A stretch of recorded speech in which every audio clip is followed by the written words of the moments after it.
Калемдин устаты Нурпайыз агайдын жакында «Ыр түрмөктүү толкундар» аттуу ыр китеби жарыкка чыгып, окурмандардын китеп текчеси дагы бир ыр жыйнак менен толукталды. Мына жакында мына боёгу сыяк суурга элек деген бир китебим чыкты. Мында биздин Жомарттын бир суналган төрдө чалкар көл, сулууга бүткөн кал окшойт деген бир сабы бар. Ошол мага аябай катуу таасир этти. Китептин артына жазган ырым бар. Ада жүртүм, таң бердим адемиңе, турат нур жаап, түн түшпөйт кара кеме. Кал окшогон төрт көлүң ай чырайлуу, чык таткысты сыя болуп калемми дейт.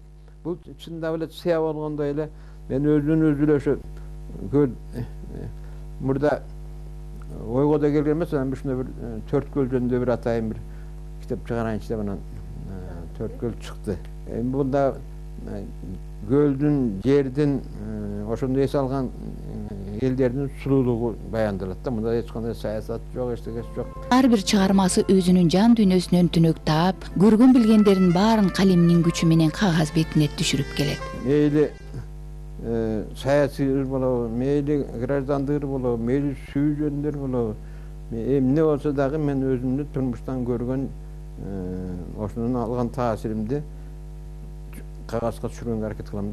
Адресин кайдан билгиздиң, дайнын таппай жүргөн кезимде деген 3 куплеттен турган ыр. Бул өзү экинчи курста түштүктө пактада жүрөбүз.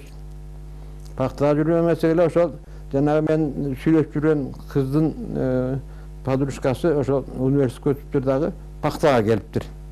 Анан кийин экөөбүз баягы кечинде сүйлөшүп калсак эле, сен баягы сүйлөп жүргөн кызың Бананчы жакта турмушка чыккан, балалуу болгон, Казан университетине кирген дейт. Мурда Казан университетине киргенде, ойлонайм, бuyakta Кыргызстан университети турса Казанда, мен Казан, Татарстан Казан айттым да. Кыргызстан университети турса Казандагы университетке эмнесим? Ал үй бүлө Казан аякын турмуш университетине өтүп кеткен деди. Деп анан кийин ошондон күйүттөн жасалган да, жолугусуз тиги арнап жазган тиги. Жакында Чалдым күйдүм чок деген тамашалуу ыр китебине окурмандарыбыз өздөрү күбө болот.